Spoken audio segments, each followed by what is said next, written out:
भविष्यावर बोलू काही या कार्यक्रमात संपदा सगळ्यांचं मनापासून स्वागत करते आणि राशीचक्रकार शरदजी उपाध्ये उपस्थित आहेत त्यांचंही स्वागत करते. आपण ग्रहांची जेवढी जमेल तेवढी माहिती गोळा करतोय. त्याची दृष्टी, त्याचा योग हे सगळंच अभ्यासलं पाहिजे तर कुंडलीचा आपल्याला अभ्यास करता येईल. मग ग्रहांच्या अंतराचा विचार केला तर आज आपण आपल्या दुसऱ्या विषयापर्यंत पोहोचलो ते म्हणजे त्रिरेकादश. त्रिएकादश असंही म्हणायला हरकत नाही. पण म्हणजे नेमकं काय आणि हे समजावण्यासाठी आपल्या इथे आज एक तक्ता आहे. त्या तक्त्याचाही अर्थ आधी तुमच्याबरोबर मी समजून घेणार आहे, म्हणजे आपल्याला पुढचे प्रश्न सुचतील आणि त्याची उत्तरही मिळतील.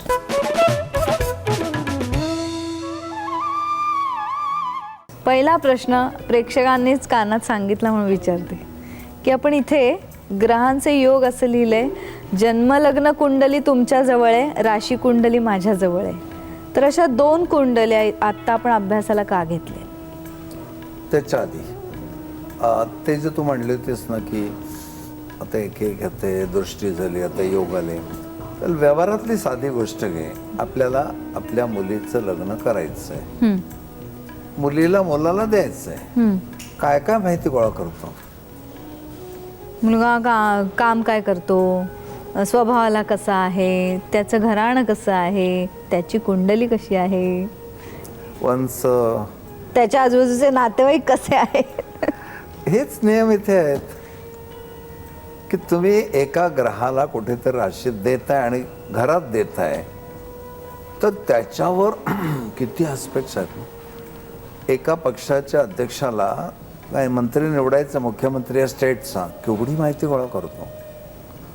व्यवहारामध्ये हाच नियम तुम्ही जो लावता तो इथे लावा. पण त्याच्या आधी तुम्हाला विचारलं म्हणून सांगतो, राशी कुंडली आणि लग्न कुंडली या दोन कुंडल्या नाही आहेत. आपल्या लग्न कुंडली चंद्र ज्या राशीत असतो तीच राशी प्रथम स्थानात लिहायची आणि बाकीचं तसंच मांडून घ्यायचं. ही नाही लिहिली कुंडली तरी चालतं. पण ह्यानी काय कळतं, तर आता इथे कसं, मी जर तुला विचारलं तुझ्या पत्रिकेत शुक्र कुठे आहे तर तू म्हणशील प्रथम स्थानात आहे. चंद्राला कितवा आहे? 1 2 3 4 चौथा आहे. इथे आपण कळेल शुक्रच चतुर्थात आहे, म्हणजे चंद्राला चौथा आहे. तर राशी कुंडली म्हणजे आजचे जे गोचर ग्रह आपण शिकू त्यावेळी आज तुझ्या राशीला कोणते ग्रह कितवे आहेत ते त्यावरनं कळेल. पण आपला हा विषयच आज नाही आहे, तर आपण राशी कुंडली क्षणभर बाजूलाच ठेवूया. आपला चाललाय त्रिरेकादश योग. आपण एकराष्ट्रांतराकार बोललो. ह्या डिग्रीजवर हे योग बेस झालेले आहेत की इथून इथे एखादा ग्रह इथे, आता इथेच रवी आहे आणि इथे राहू आहे. रवी, शुक्र, बुध, नेपच्यून यांचा राहूशी एकराष्ट्रांतर होण्याचा संभव. मग एकराष्ट्रांतर योग किती अंशाचा आहे तर 30. मग हा ज्या अंशावर आहे त्याच अंशावर हा असेल तर कन्या 15 ते तूळ 15 30 बरोबर आहे. पण हा एक अंशावर आहे आणि हा 25 अंशावर आहे तर 30 अधिक 25 55 अंश होतील. म्हणून डिग्रीज पाहिल्याशिवाय कधी योग वर्तवू नयेत. अंशात्मक कुंडली, अंशात्मक कुंडली असं मी नेहमी का म्हणतोय, अंश पाहिल्याशिवाय तुम्हाला कळतच नाही ते. तर आपण तो एकराष्ट्रांतर बघितला. आता त्रिरेकादश म्हणजे एका ग्रहापासून किंवा घरापासून तिसऱ्या स्थानी असलेल्याचा त्रिरेकादश होऊ शकतो. इथे ग्रहच नाही आहे त्यामुळे ह्याचा कोणाशी होत नाही. पण समज हा राहू इथे असता 1 2 3, आता त्रिरेकादश 60 डिग्रीचा आहे. 30 अधिक 30 30 अधिक 30 भावाप्रमाणे बघ, 12 गुणिले 30 360 अंश होतात. मग 60 अंशावर काय होतं तर बसमध्ये एखादी मुलगी बसली आहे आणि तिच्या बाजूला मुलगा येऊन बसला आणि त्याने मध्ये अंतर सोडलं 10 अंशाचं तर ती मुलगी म्हणेल खूप सभ्य मुलगा, असं व्यवस्थित बसला. अंतरच सोडलं नाही, युती केली, तिला वाटेल किती मनुष्य आहे, तुला स्त्री दाक्षिण्य वगैरे काय कळतं की नाही. तो नियम आपण इथे लावू. मग 60 अंशावर जे ग्रह आहेत ते शुभ आहेत. हा योग, हा कसा कॉन्सेप्ट लोकांनी शोधला, काय त्यांची बुद्धी असेल आज कळायला मार्ग नाही. पण नेहमी आपल्याला असं आढळतं 60 अंशावर एकमेकापासून असलेले ग्रह फार शुभ फळं देतात, एकमेकाला उत्तेजित करतात. आणि म्हणून इथे गरज नाही म्हणून आपण काही बोलत नाही. पण असा एक विचार कर, रवीचा मंगळाशी त्रिरेकादशी योग झाला म्हणजे मंगळ रवीपासून 60 अंशावर आला तर मुळात रवी तेजस्वी, त्यात मंगळ त्याला आणखी हेल्प करतोय. म्हणजे मुळात 4-5 कंपन्यांचा मालक आहे, त्यात व्याही पण मिळाला तो 10 कंपन्यांचा मालक. मग जसे ते आणखी त्याची प्रगती होईल तसं 60 अंशावर ग्रह एकमेकाला खूप हेल्प करतात. हा कॉन्सेप्ट लक्षात घेऊन कुठे होतो तो योग, आता ह्या गुरुचा हर्षलाशी त्रिरेकादशी आहे. हा जर अंशात्मक असेल म्हणजे करेक्ट त्या डिग्रीवर तर ह्या गुरुला हर्षलाचा रॅशनलपणा मिळेल. मग आम्ही म्हणू की याचा जोडीदार खूप ज्ञानी आहे, पण त्यामुळे नुसता ज्ञानी नाही, रिसर्च करणार आहे. त्याने खूप रिसर्च केला आहे, PhD घेतली आहे. PhDला जे नॉलेज लागतं तो हा ब्रेन आहे. नुसतं नॉलेज नाही, हर्षलाचा सायंटिफिक त्या ग्रहाचा त्रिरेकादशी आहे. इथून मंगळाचा त्रिरेकादशी आहे 1, 2, 3. गुरुचा हर्षलाशी त्रिरेकादशी योग आहे, मंगळाचा गुरुशी आहे. गुरुवर 2 शुभग्रहांचे म्हणजे खरे पापग्रह आहेत पण त्यांचा शुभयोग झालाय. मग सप्तमात मेनेचा गुरु असणाऱ्या ह्या व्यक्तीला जोडीदार काय रॅशनल मिळेल ना.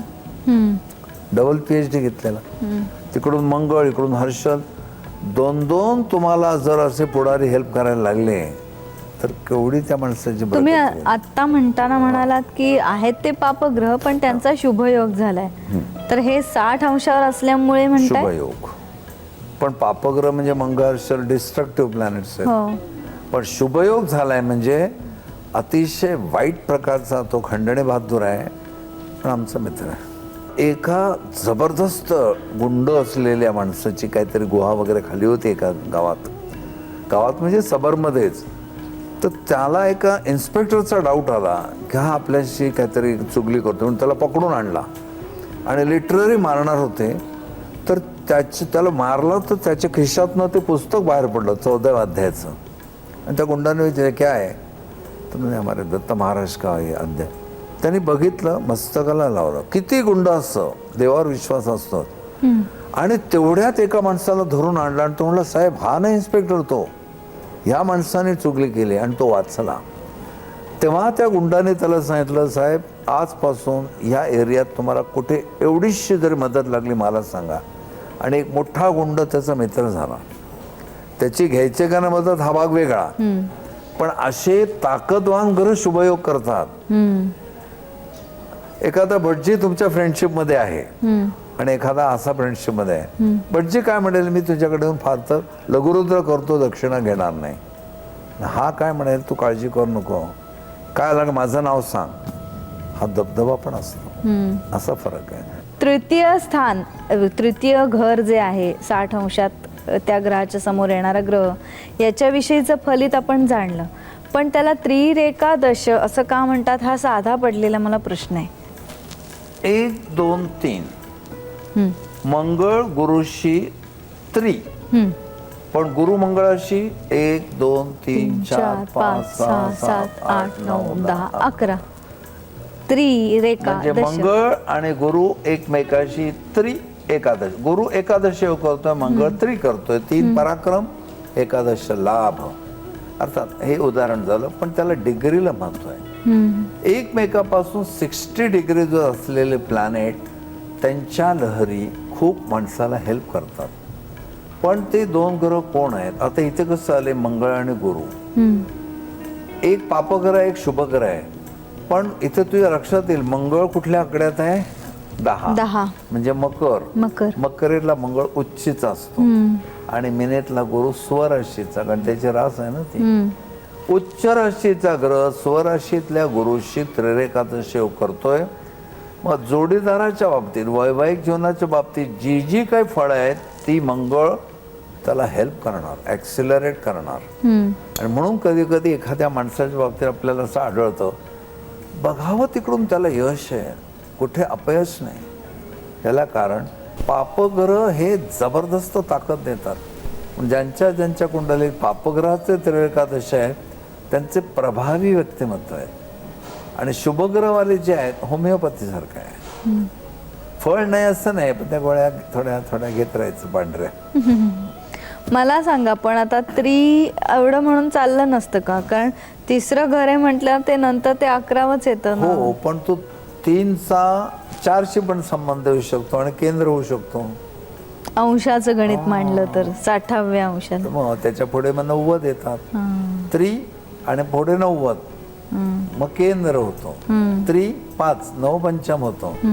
म्हणून ती स्थान, पण स्थानाला महत्व नाही. त्रिरेकादशी कुठल्याही ठिकाणी होऊ शकतो. प्रथमातून तृतीयात, एकादशातून प्रथमात. 60 डिग्रीचं अंतर पाहिजे. बरोबर. पण 60 डिग्रीचं गणित जमलंच नाही असं होऊ शकतं? होऊ शकतं. उदाहरणार्थ इथे मंगळ आहे 1 अंशावर आणि इथे गुरु आहे 27 अंशावर. मग 1 ते 1 30 अंश, पुन्हा इथे 1 60 अंश, प्लस वर 27, 87 अंशाचं अंतर होईल. मग त्रिरेकादशी नाही होणार. म्हणून ग्रहांचे अंशात्मक योग पाहिजे. की समजा एक शुभ ग्रह आहे आणि 60 अंशावर एक अशुभ ग्रह आहे, तर त्याचं फलित कोण कुरघोडी करतं एकमेकांना? आपण असं करू ना, तुझ्या मनात कोण आहेत ते सांग बरं. समजा गुरु आहे शुभ ग्रह आणि राहू आहे पापग्रह. राहू गुरुपासून 3ऱ्या स्थानात आहे, बरोबर. म्हणजे 60 डिग्री. 60 डिग्री.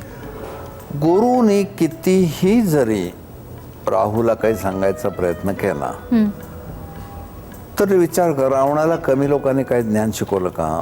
प्रत्यक्ष रामप्रभूंनी सुद्धा शिकवलं. हिरण्यकश्यपूला कितीतरी वेळा सांगितलं असं गणू. गुरुचरित्रामध्ये ते ब्राह्मण जे होते, अहंकारी ब्राह्मण, ते प्रत्यक्ष जगद्गुरु नरसिंह सरस्वतींना सांगतात, एक तर जयपत्र लिहून त्याने तर हार माना. तर ते म्हणले, असा अहंकार ठेवू नका. वेद केवढे आहेत, वेद अनंत बोललेला नाही. म्हणे जयपत्र लिहून द्या. म्हणजे काय? म्हणजे आम्ही ब्राह्मण आहोत, ते वेदशास्त्र संपन्न सगळ्यात श्रेष्ठ, तुमच्यापेक्षा आम्ही हुशार आहोत, ते जगद्गुरूंना ते ब्राह्मण सांगतात. कितीही जरी या दुष्ट लोकांना सांगायचा प्रयत्न केला, सुधरत नाही. राहू मुळातच पापग्रह आहे. गुरुनी त्याला पुराण सांगितले, वेद सांगितले, उपनिषद सांगितले, त्याला पटत नाही. कारण त्याचा पापी वृत्ती हा स्थायी भाव आहे. तेव्हा गुरु राहूच्या त्रिरेकादशी योगामध्ये एकच घडू शकतं, राहूची तीव्रतम फळं तीव्रतर होऊ शकतात फार तर, पण बदलणार नाहीत. त्यामुळे पापग्रहांवर शुभग्रहांचे जर सुयोग झाले तर पापग्रह बदलत नाही. पण पापग्रहांचे शुभग्रहावर सुयोग झाले तर शुभग्रहांना थोडी ताकद मिळते आणि त्यांच्यातला निसर्गता असलेला जो मवाळपणाचा भाग आहे थोडा कमी होतो. पण सिनेमात वगैरे पाहिलं ना, मास्तर असतो, मग जरा कोणतरी भेटतो त्याला, मग स्ट्रॉंग होतो, तो मोर्चे काढायला लागतो वगैरे वगैरे, तसं होऊ शकतं. बरोबर. म्हणजे मग माझा जो पुढचा प्रश्न होता की पापग्रहांची दृष्टी किंवा पापग्रह 60व्या अंशात शुभग्रहाला भेटला तर काय होईलचं उत्तर? शुभग्रहाचंच फळ ताकदीने मिळेल असं म्हणायला हरकत नाही. तुझी कल्पनाशक्ती बरोबर चालली आहे. कल्पना कशी असते माहिती, जीन सारखी असते, वापरायला तेवढी फेड होते. कल्पना करत राहतो, काय प्रॉब्लेम नाही. मग आता मला याच्यात सांगा, समजा गुरु अगदी राहू नाही, पण गुरुच्या 60 अंशावर जर मंगळ आला तर? गुरुनी मंगळाला त्रिरेकादशी योग करणं म्हणजे थोडंसं मंगळाच्या अतिशय धुसमुसेपणाला आवर घालणं.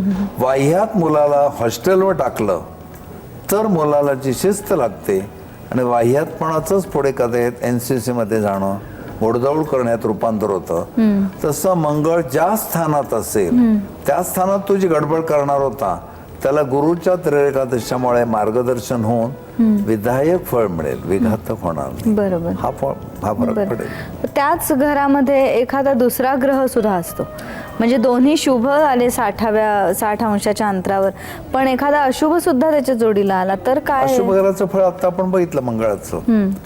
पण गुरुचा चंद्राशी त्रिरेकादशी योग झाला आणि नेमका चंद्र चतुर्थात आहे, तर खूप मनाने कल्पना करणारा, शेवटी कवी लोक आहे, लेखकला कल्पनाशक्ती चांगली पाहिजे, त्यात गुरुचा त्रिरेकादशी योग, कल्पना विलास, शुभ कल्पना करणे, वाईट साहित्य लिहिणाऱ्यालाही कल्पना लागतेच ती, पण कल्पना शक्ती उदात्त दर्जाची होणे. तुम्ही मला शिष्या म्हणता पण असं लक्षात येतं की अरे नुसतीच घरं, त्यांचे स्वभाव, ग्रह हे समजून परत भागत नाहीत.